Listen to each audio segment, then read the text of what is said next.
Hi, I'm Carl Azus for CNN 10. Welcome to the show. Results from yesterday's Senate races in Georgia were still coming in when we produced today's program. You can get the latest at CNN.com, and we'll bring you up to speed on them later this week. Right now, though, geopolitical tensions involving the Middle Eastern nation of Iran are simmering. In December of 2019, militias supported by Iran made a number of attacks on American targets in the Middle East. The United States responded by launching airstrikes against Iranian militias. The U.S. government blamed protesters trained by Iran for trying to storm an American embassy in neighboring Iraq. And on January 3rd of 2020, the U.S. launched an airstrike that killed an Iranian general named Qasem Soleimani, along with several other people. The U.S. blamed General Soleimani for the deaths of hundreds of Americans and their allies and said he was planning new attacks. But Iran called the airstrike an act of terrorism and promised it would get revenge. There's another issue here as well called the Joint Comprehensive Plan of Action. It's also known as the Iran nuclear deal. It was a controversial agreement reached in 2015 between Iran and 6 other countries led by America's Obama administration. In the deal, Iran agreed to limit its nuclear program, which the other nations opposed, and they agreed to remove their sanctions on the Middle Eastern nation, which were worth billions to Iran's economy. But in 2018, America's Trump administration pulled the U.S. out of the Iranian nuclear agreement, calling it a bad deal. And Iran recently went back to enriching uranium at a higher purity, which could help the country build an illegal nuclear weapon, though Iran says its nuclear program is peaceful. The U.S. and Iran have been at odds for decades. There's little love lost between Iran and the United States. Well, it is now Washington's move after Iran retaliated. Relations between the two countries have been troubled for more than half a century. But where did the conflict start? To understand that, we need to go back to the 1950s and this man, Mohammad Mossadegh. Mossadegh, who became prime minister in 1951, was key in nationalizing the country's British-controlled oil fields. British experts were granted a concession to As a result, the British enlisted the US to get rid of him. In 1953, the CIA and MI6 backed a coup ousting Mossadegh, restoring instead Iran's monarch, the Shah. But the Shah became unpopular at home for his lavish spending, ostentatious lifestyle, and the torture of dissidents. That all changed in 1979. The Islamic Revolution ushered in change, forcing the Shah to flee the country. The high-ranking Shia religious leader Ayatollah Khomeini returned from exile in February to become Iran's supreme leader. Later that year, amid death to America chants, Iranian students stormed the US embassy in Tehran, taking 90 people hostage, including 66 Americans. Ultimately, all the hostages were released in a siege lasting 444 days. But the damage was done. The US designated Iran a state sponsor of terrorism 3 years later. In the 1980s, Iran and Iraq became embroiled in a war. The US was officially neutral, but in a bid to contain Iran, started backing Iraq and its leader Saddam Hussein. The move put the US and Iran even further at odds. The tension ratcheted up toward the end of the Iran-Iraq War. In 1988, the US shot down an Iranian passenger plane over Iranian territorial waters when it mistakenly identified it as a fighter jet. It killed all 290 people on board. When Iraq invaded Kuwait in 1990, the US and Iran suddenly shared Saddam Hussein as a common enemy. Although it did little to improve relations, US sanctions against Iran accelerated under the Clinton administration. In 2002, a year before the start of the Iraq War, President Bush included Iran in what he called the axis of evil. States like these and their terrorist allies constitute an axis of evil. Due to concerns Tehran was trying to develop nuclear weapons to threaten the US.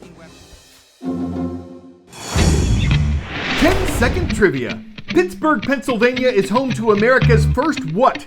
Pizza museum, log cabin, White House, or movie theater?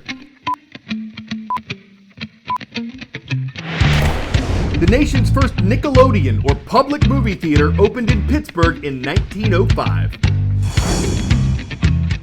It was a hit. Nickelodeons, which only cost a nickel to get into, rapidly opened across the country, and movie theaters have been a popular part of American culture ever since.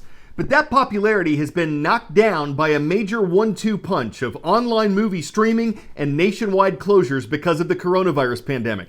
And while many theaters have reopened or are planning to in the days ahead, it's anyone's guess when or if they'll see the level of attendance they saw before their problems set in. We had a number of films in movie theaters at the time that the world went into quarantine, and Trolls World Tour was poised, ready to come out in the movie theaters. So, we had spent the majority of our marketing dollars, and we needed to figure out how to monetize the film. When Donna Langley, chairman of Universal Pictures, made the unprecedented decision to send Trolls World Tour straight to digital, the industry was shocked. Any idea of shortening the theatrical window with exhibition was hugely unpopular. We found ourselves between a rock and a hard place. We really had no choice. Were there any concerns at the time about how the theaters would take it? They were not happy. They quote-unquote boycott the film, but it didn't really matter because there wasn't a theatrical footprint really to speak of. And, it came at a time that families really needed something to do to occupy their children. The Trolls sequel made more money for the studio in just 3 weeks of its digital release than the original did during 5 months in theaters. Universal has since made a deal with AMC to shorten the window of theater exclusivity in the future. Why is that deal so important? When you're marketing a movie, it's a huge expense. Right? We were waiting 90 days before that movie could come out on DVD or into the home, which meant you had to market the movie all over again. So eradicating that and being able to pull that date up to 17 days, it means that we can graft off of that first theatrical marketing blast, if you will. Recently, CNN's parent company Warner Media said it would stream all of next year's movies on HBO Max at the same time they hit theaters, marking a huge shift in the industry. Do you believe it's going to be good for theaters in the long run? Every time we launch a movie, it's like launching a small business. And, with all of this disruption and with consumers migrating to streaming and uncertainty about what it's all going to look like on the other side of this, we need to keep our distribution ecosystem healthy. And the other thing I love about it is it gives optionality to the audience. And so it just makes sense that we're bringing the film business into the modern era, and we're meeting the consumer and the audience where they are and where they want to be.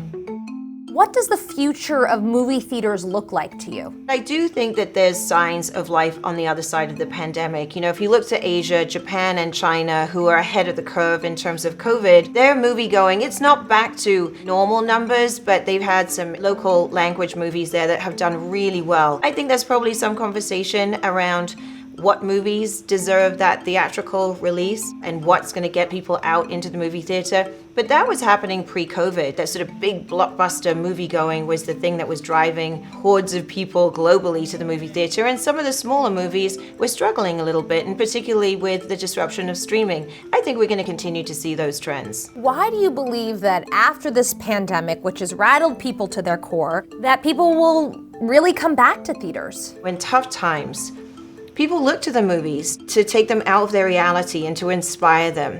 And I think that is going to be true more than ever on the other side of the pandemic.